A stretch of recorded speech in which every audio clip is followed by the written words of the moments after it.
कुछ तो लोग कहेंगे लोगों का काम है कहना, कुछ तो लोग कहेंगे लोगों का काम है कहना, अगर टॉपर बनना चाहते हो तो इन सभी की मत सुनना।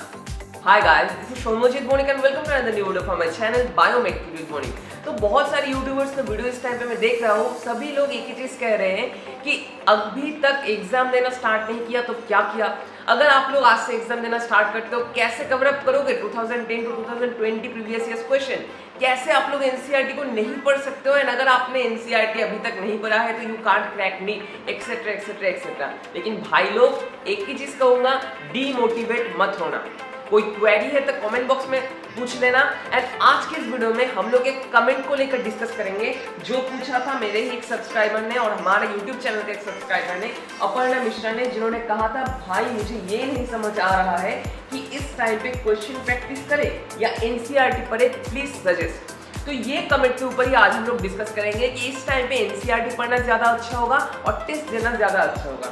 तो ये दो सिनेरियोज जो है हम लोग सेपरेट करके डिस्कस करेंगे। पहले डिस्कस करेंगे हम लोग सिर्फ अगर हम लोग टेस्ट दे तो क्या क्या फायदा होगा, एंड सिर्फ अगर हम लोग एनसीईआरटी पढ़े तो क्या क्या फायदा एंड क्या क्या डिसएडवांटेजेस होंगे। ठीक है, वीडियो को अंत तक देखना ताकि आप समझ सको कि प्रॉब्लम का मेन जड़ कहां पर है एंड आप लोगों को इस टाइम पे क्या करना पड़ेगा। ठीक है, तो फर्स्ट थिंग जो हम लोग डिस्कस करेंगे, अगर हम लोग सिर्फ एग्जाम देते रहे इस टाइम पे तो क्या होगा। तो पहले ही बता देता हूँ आप लोगों को, अगर हम लोग सिर्फ एग्जाम देते रहे इस टाइम पे, मैं सोच रहा हूँ आपने सारा दिन भर के एग्जाम दिया, एग्जाम देने के बाद एक सोल्यूशन कर रहे हो, ठीक है, सिर्फ एग्जाम ही दे रहे हो आप लोग लास्ट 10 टू 12 डेज में। लेकिन इसका मेन डिसएडवांटेज क्या होता है एग्जाम देने का? एग्जाम देने का डिसएडवांटेज होता है कि आप लोग एनसीईआरटी को खोल नहीं रहे हो, आप लोग प्रीवियस ईयर्स क्वेश्चन और chapter wise previous years question नहीं कर रहे हो। मेरा प्रीवियस बहुत सारे वीडियोस में मैंने ऑलरेडी ये कह दिया है, 2010 टू 2020 का पेपर जितना बार कर सको कर लो, क्योंकि या इस 10 इयर्स का क्वेश्चन पेपर से ही सब कुछ घुमा फिरा के वो लोग छाप देते हैं। एंड ऑब्वियसली जेईई में इसका क्वेश्चन पेपर कर लो। लेकिन मैं सोच रहा हूँ अगर आप लोग सिर्फ एग्जाम दे जा रहे हो, जिनका प्रिपरेशन अबव 90% है, उन लोगों के लिए दैट्स फाइन, क्योंकि उनका दिमाग में ऑलरेडी सेट हो चुका है एनसीईआरटी के किस पेज में कौन सा पॉइंट है। लेकिन अगर आप लोग अभी तक ये नहीं जानते हो कि एनसीईआरटी के कौन सा पेज में कौन है, तो ऑब्वियसली आपके लिए हेक्टिक हो सकता है। तो गाइस, अगर आप लोग एग्जाम देते हो तो सबसे बड़ा डिसएडवांटेज होगा कि आप लोग एनसीईआरटी को उस टाइम पे पढ़ नहीं सकते हो एंड एग्जाम देने में ही आपका पूरा दिन निकल जाएगा। एंड आप लोग जिस टाइम पे पढ़ सकते थे, पढ़ने के बाद एग्जाम दे सकते थे, उस टाइम आपको वेस्ट करना पड़ेगा एग्जाम देने में। ये फर्स्ट हो गया एग्जामिनेशन अगर हम लोग सिर्फ दे, इसका डिसएडवांटेज। ठीक है, एंड यहाँ पर हम लोग देखेंगे एनसीईआरटी अगर हम लोग पढ़ते हो तो इसका भी कुछ डिसएडवांटेज है। जैसे मैं समझ रहा हूँ आप लोग सिर्फ दे रहे हो, पढ़ रहे हो बायो, फिजिक्स एंड केमिस्ट्री का एनसीईआरटी, तो इसका मेन डिसएडवांटेज क्या होता है?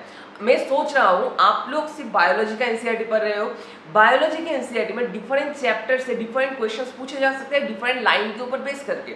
तो मैं सोच रहा हूँ आपने एनसीईआरटी नहीं पढ़ा है, एनसीईआरटी पढ़ चुके हो लेकिन उतना डिटेल्स में नहीं पढ़ा है, ताकि आप लोग समझ सको कि ये पर्टिकुलर लाइन क्वेश्चन का आया है एनसीईआरटी के इस चैप्टर से। समझ रहे हो मैं क्या कहना चाहता हूँ?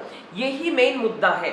यहाँ पर मैं सोच रहा हूँ आपने एग्जाम देने बैठ रहे हो, एग्जाम देने के टाइम पे आप लोग क्या कर रहे हो, ये देख रहे हो क्वेश्चन में एक लाइन दे दिए हैं वो सभी लोग, एंड आप लोगों अगर एनसीईआरटी को अच्छे से नहीं पढ़ते हो और एनसीईआरटी अगर आपने अभी तक नहीं पढ़ा है अच्छे से, तो ऑब्वियसली वो लाइन ढूंढने में ही आपका ह्यूज टाइम वेस्ट हो जाएगा। एंड इसलिए मैं कह रहा हूँ एनसीईआरटी को आपको पढ़ना पड़ेगा, सिर्फ एग्जाम देने से भी कुछ नहीं होगा, सिर्फ एनसीईआरटी पढ़ने से भी कुछ नहीं होगा। और मैं और एक सिनेरियो समझ रहा हूँ, आपने एनसीईआरटी बहुत डिटेल्स में पढ़ लिया है, लेकिन एनसीईआरटी में बहुत सारे छोटे छोटे ऐसे लाइन्स होते हैं ना जो आप लोग समझ ही नहीं सकते हो कहाँ से वो लोग दे देते हैं। ह्यूमन रिप्रोडक्टिव सिस्टम में जो सेमिनिफेरस ट्यूब्यूल का कितना सेमिनिफेरस ट्यूब्यूल्स होते हैं, कितना वांस डिफरेंस ट्यूब्यूल्स होते हैं, ये क्वेश्चन एनसीईआरटी में दिया गया है। अगर आप लोग क्वेश्चन प्रैक्टिस ना करो, सिर्फ एनसीईआरटी पढ़ते जाओ, तो बहुत सारे ऐसे पॉइंट्स होंगे जो आप लोग मिस कर सकते हो। ये पॉइंट को आपको समझना पड़ेगा। और ये भी कह सकते हो कि और कुछ एग्जांपल्स दे देता हूँ, जैसे C4 प्लांट्स का एग्जाम्पल कौन कौन सा होता है। अगर आप लोग ये एनसीईआरटी नहीं पढ़ते हो तो आप लोग ढूंढ ही नहीं पाओगे। एंड अगर आप लोग ये क्वेश्चन में पा जाते हो ये पर्टिकुलर क्वेश्चन। एंड अगर आप लोग एनसीईआरटी का कोई चैप्टर के बारे में कुछ नहीं जानते हो, कहां पर कौन सा टॉपिक प्रेजेंट है, तो ऑब्वियसली आप लोग ये दोनों के बीच में जुमला कर देते हो। तो एट लास्ट मैं क्या सजेस्ट करना चाहता हूं, ये भी एक इंपॉर्टेंट क्वेश्चन है जो मैं आपको बता रहा हूं, पॉइंट को अंत तक सुनना, ठीक है। तो पिछले वाले बहुत सारे वीडियोस में मैंने ऑलरेडी बता दिया, पर्टिकुलर ये वीडियो जहां पर मैंने आपका एंटायर डे शेड्यूल कर दिया है। एंड इस टाइम पे मैं आपको कह रहा हूं 2 बजे से 5 बजे के अंदर एक टेस्ट दो, पार्ट टेस्ट नहीं, कंप्लीट टेस्ट। नीट के एग्जामिनेशन हॉल की तरह एक एनवायरनमेंट क्रिएट करो, दरवाजा बंद कर दो, एकदम घर में बैठो, शांति से बैठो एंड उस टाइम पे 2 बजे से 5 बजे के अंदर ओएमआर शीट फिल करो 2010 टू 2020, ये 10 इयर्स का क्वेश्चन, ठीक है। एक एक दिन एक एक क्वेश्चन करते जाओ। 2 बजे से 5 बजे के अंदर जो क्वेश्चन हो सकता है वही करो। ऐसा मत करना 2 बजे से 8 बजे तक क्वेश्चन सॉल्व किया, 2 बजे से 7 बजे तक क्वेश्चन सॉल्व किया, ये कभी मत करना। 2 बजे से 5 बजे के अंदर जो जो हो सके एंटायर क्वेश्चन पेपर सॉल्व करने की कोशिश करो। एट लास्ट मम्मी पापा को बोलो कि पापा मेरा ये टेस्ट चेक कर दीजिए, मम्मी मेरा ये टेस्ट चेक कर दीजिए। एंड उस टाइम पे आप लोग रेस्ट ले लो। रेस्ट लेने के बाद मैं सोच रहा हूँ 5:30 टू 6 PM तक आप लोगों ने रेस्ट लिया। रेस्ट लेने के बाद जो जो क्वेश्चन आप लोग मिस्टेक कर चुके हो वो सभी क्वेश्चन को फिर से एनसीईआरटी से ढूंढने की कोशिश करो। इनमें 1 घंटा आपको लग जाएगा एंड फिजिक्स में भी 1 घंटा लग जाएगा, क्योंकि फिजिक्स में डिफरेंट फॉर्मूलाज आपने कुछ चीज किए हैं एंड कुछ चीज न्यू है आपके लिए, ठीक है। तो ये आप लोगों को करना पड़ेगा हर दिन, ठीक है। मतलब मैं सोच रहा हूँ आप लोग 4 घंटा टेस्ट में इन्वेस्ट कर रहे हो, लेकिन बाकी जो टाइम पड़ा हुआ है 6 to 7 आवर्स, उस टाइम पे आपको डिवाइड करना होगा।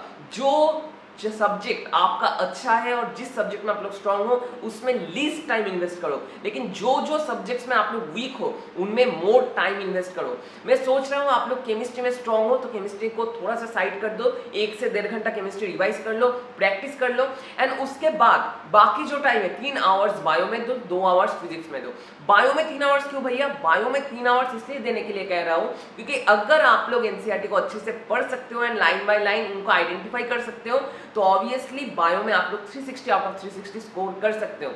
एंड और एक इंपॉर्टेंट पॉइंट मैं बताना चाहता हूँ, प्रीवियस ईयर्स क्वेश्चन का जो बुक है गाइस ऑर्डर दे दो, उसी जगह से जाकर ये बुक खरीद लो, previous 10 years chapter wise question, क्योंकि आप लोग यहाँ पर कर रहे हो कि entire question physics chemistry bio 3 hour के अंदर, लेकिन इस जगह पे जब आप लोग को एक चैप्टर को पढ़ने के लिए बैठोगे उससे पहले आपको previous years chapter wise question देखना पड़ेगा। देखने के बाद आपका जो मेमोरी क्रिएट होगा कि इस जगह से क्वेश्चन पूछा जा सकता है, उसके बाद आप लोगों को एनसीईआरटी पढ़ना पड़ेगा ताकि एनसीईआरटी में you can identify the important points, important facts and important topics. ये पॉइंट अगर आप लोग दिमाग में रखते हो, इस तरह से अगर आप लोग करते हो तो आप लोग एग्जाम भी दे सकते हो एंड उसके साथ एनसीईआरटी भी पढ़ सकते हो, ठीक है।